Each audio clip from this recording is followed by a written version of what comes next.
Ned, thanks very much for taking part. We haven't read anything by you, but the students can find you in the index of the Norton Anthology. Your famous thought experiment about the nation of China implementing the functional organization of a human brain is excerpted at the end of the chapter on Is Mind Material that we just read. Okay, so please introduce yourself. Hi, I'm Ned Block. I'm a philosophy professor at New York University in New York, where I am not now located. And oh, okay, just out of interest, since we can see some agreeable bucolic background through Yes, your I'm at window, Martha's Vineyard. Martha's Vineyard, right? And my main interests are in more empirically oriented philosophy of mind. So, philosophy of neuroscience, philosophy of psychology. Right. Although, as I'll get to at the end, you're extremely well known for some ingenious thought experiments in the philosophy of mind, as well as for your empirical work. Hmm. I would have thought, well, actually, just to jump to that, over your career, there's been something of a shift. I mean, you were always heavily Yes. invested in the empirical side, but there has been something of a shift away from more armchair methods Yes. to more. So, there's a story involving MIT about that, which I may have told you at one time. Of Um, course, you taught at MIT. I totally forgot to I mention used to that. teach at We were MIT. colleagues once, but Yes, carry we on. were. And I hired you. Yes. Okay, there's that. Um, so when I was a young faculty member at MIT, my department chair, Richard Cartwright, told me that the kind of more empirically oriented work that I had been doing was applied philosophy, and I had better do some more pure philosophy if I wanted tenure. So that moved me in another direction, which it took me many years to come back to empirical I see. philosophy from. I see.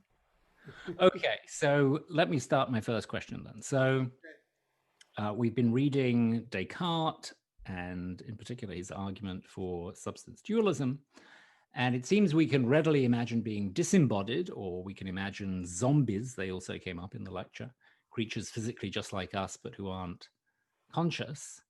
Some philosophers take this to show that these scenarios are genuinely possible. They really could have been the case. And the physicalist or materialist is usually committed to these scenarios being impossible. So, where do you stand? Do you think these imaginative exercises give us some reason to think that they are genuinely possible? Okay, so in thinking about creatures like physically like us, it's important to be clear about just what one means.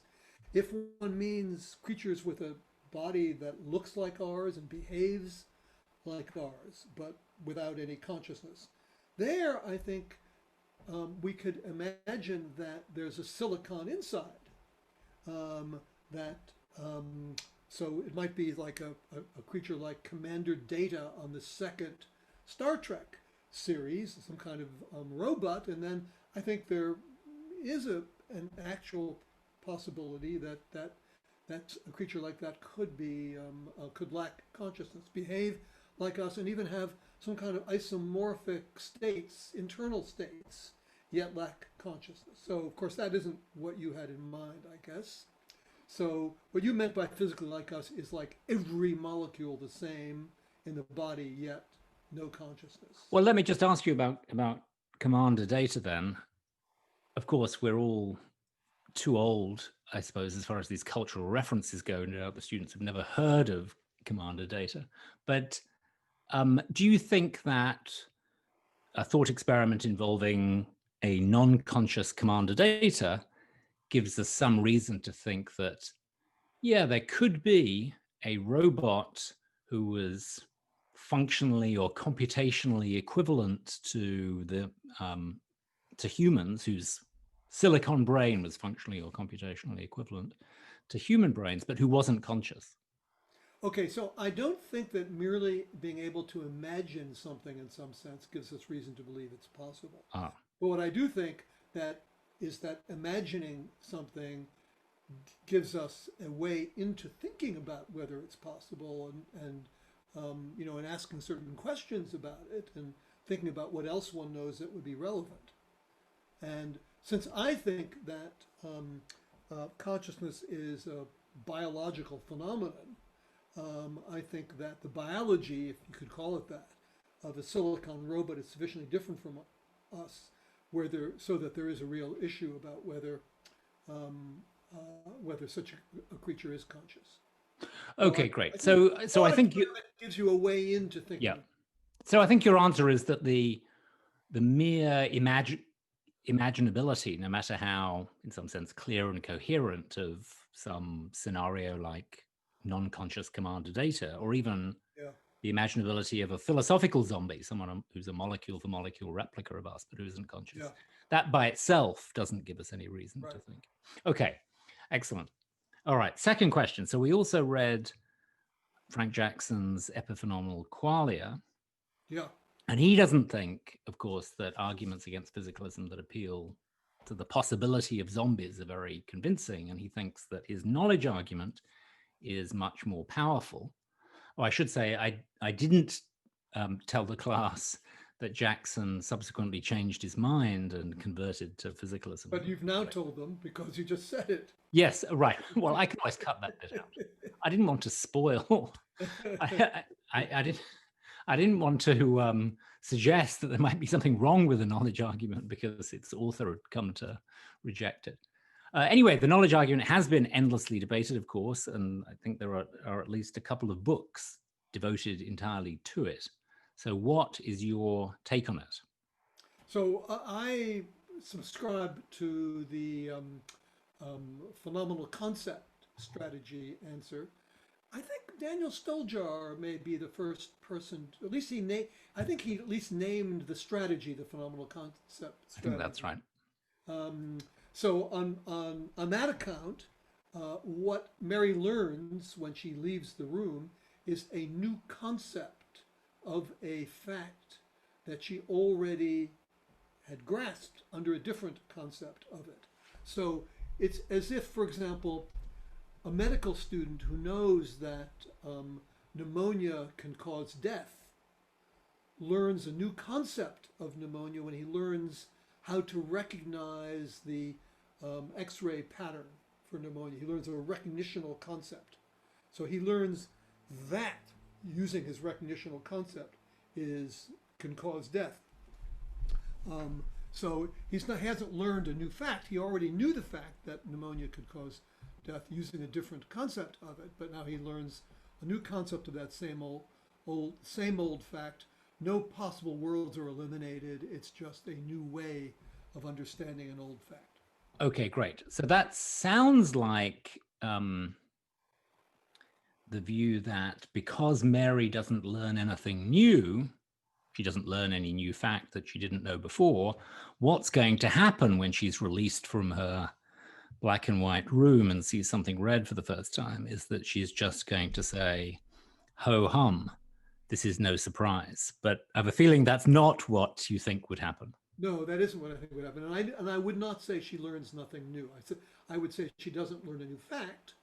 But, when the medical student learns how to recognize pneumonia and then can say that this, using his new concept of pneumonia, can cause death, he's gained some new knowledge. It's just new knowledge of an old fact. So I think she will gain new knowledge. She will have a first person concept of red. So if she earlier had learned that, I don't know, red excites bulls, then she can, or the experience of red excites bulls, she will have a new concept of that in order to, so it's a new knowledge of Right. what it is that excites bulls. So just to wrap up this question, this promises to be a sort of have your cake and eat it too reply, because you can both accommodate the intuition that Mary will be surprised when she leaves her room, or say something like, well, I didn't know that this is what it's like to see red, and also resist the conclusion that physicalism is false. Yeah, right. We just had some interruption, but back on track. So the third question. So in recent years, there's been something of a revival of non-physicalist views in the philosophy of mind, and Mhm. panpsychism seems to be particularly fashionable these days. So is that a reflection of the fact that, to borrow a phrase from your colleague David Chalmers, the hard problem of consciousness really is extremely hard? Or is it instead just an indication that philosophers don't take science, or cognitive science in particular, or neuroscience, as seriously as they should? And I should say that I mentioned to the class that Pat Churchland and Philip Goff had a recent spat on Twitter. Yeah. Um, okay, so um, let me start just by saying that there is a serious scientific physicalist theory, or theory that in some sense is physicalist anyway, that maybe it isn't panpsychist, but it's a little in that direction. This is the integrated information theory, The Tononi theory. the Tononi theory, yeah. And, it doesn't hold that elementary particles are conscious, but it holds that fairly simple systems of elementary particles are conscious. Um, it's a little unclear what the minimum requirement for consciousness is, but and so it makes use of the fact that makes use of the idea that there's a gradient of consciousness, and that something can be less and less and less. Systems can be less and less conscious if they have less information or it's less integrated. And so very simple systems can be conscious. So I think that theory, which has a significant appeal to many scientists, has in part been responsible for the recent popularity of panpsychism, because it looks like serious scientists are taking are looking into theories, information theories, and they don't have any truck with there being any non-physical realization of these information states. So it isn't an anti-physicalist view, at least in that sense. Although, if souls or soul stuff or dualistic stuff can encode information, and it can be integrated or not, then it leaves open the possibility that a dualistic system could satisfy that theory. So it's non-physicalist in that sense. Right. So perhaps part of the explanation of the popularity of panpsychism is that philosophers of mind are taking science as seriously as they should. Part of the Not that they're motivation, but I ignoring. think most of the motivation predates Yes. the integrated information theory, and I think it depends on this very simple idea that the hard problem of consciousness is so hard that you can't explain consciousness without explaining it via more consciousness. And that, I don't take that very seriously myself. And Maybe. I don't think any Yep. neuroscientists take that seriously. So the integrated information people, they're not motivated by that at all. And that isn't even part of the theory. I have mentioned the hard problem of consciousness, but I haven't mentioned it in lecture. So maybe you could just briefly Yes, the hard say problem of what it is. consciousness uh, derives from the following fact. Even if we know what the neural basis of a certain experience is, that would leave us in the dark about why it's the neural basis of that experience rather than some other experience or no experience at all. So, for example, we have a pretty good idea that the experience of optic flow, of dots going by your face, is centered in a certain part of the visual cortex in the back of your head, area V5. Activation in that area seems to be key to the experience of optic flow, that kind of experience of motion. But, okay, so now we know that. But does that give us any insight into why that brain activation is the experience of optic flow as opposed to some other, optic stasis, or no experience at all? It doesn't seem to help. Nobody really has any. At least I don't think anybody has any thoughts about how to answer that in a serious way, and so that has led to the idea that there's something wrong with the question. Now, one direction people can go in is illusionism.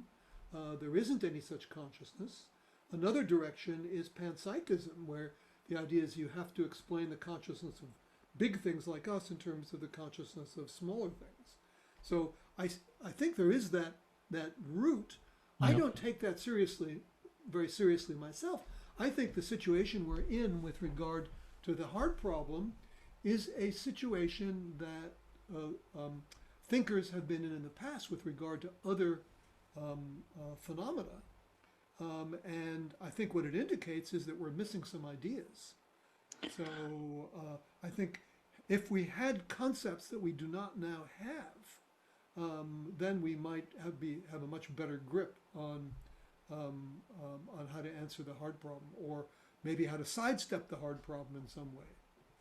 Okay, so I think you're leading up to my last question, which is about the role of philosophy. So you're, as we said at the start, you're very well known for these outlandish thought experiments like the Chinese nation example, and you're also very well known for putting the latest research in cognitive science to philosophical use.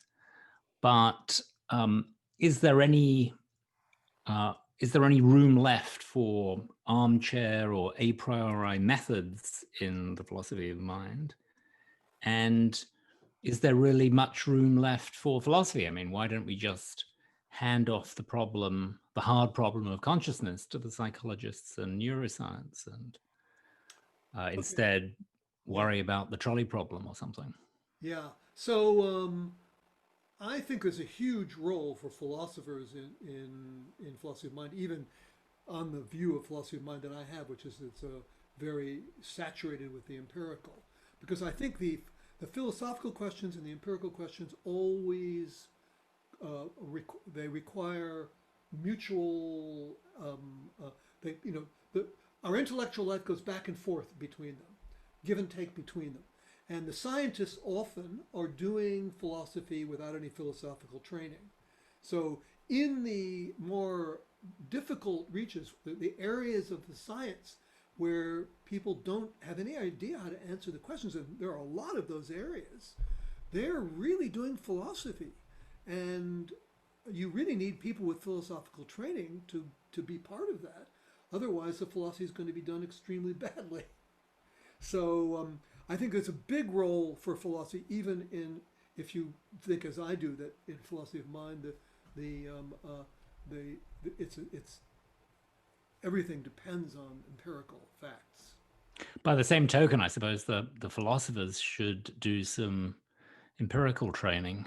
Absolutely, yeah, and a lot of them have. Yes. And if, in regard to thought experiments, I think those help enormously with thinking about real cases. For many of these thought experiments have limited forms of real cases. Corresponding to the zombies, there are various kinds of limited partial zombies. And if you hadn't have the thought about zombies, you might not have been able to discover that these things were limited partial zombies. And the limited partial zombies raise the question of why the limits, and what is it that can't be done by the partial zombies? What role does consciousness play in generating our behavior and our thought processes? So, and the same with thought experiments like the inverted spectrum. There are limited forms of that, and thinking about the most extreme form helps us with the limited forms. We should say what the inverted spectrum thought experiment Yes, that is the possibility that things that Alex and I both agree are green look to him the way things we both agree are red look to me. So, And right. And you've written a particularly famous paper, Inverted Earth, on that very yes, subject. yeah, I don't know if you want to go into inverted Earth. We don't want the students' heads to explode. Okay, Ned, thank you very much for taking the time. Really appreciate it. Oh, no problem. That was fun.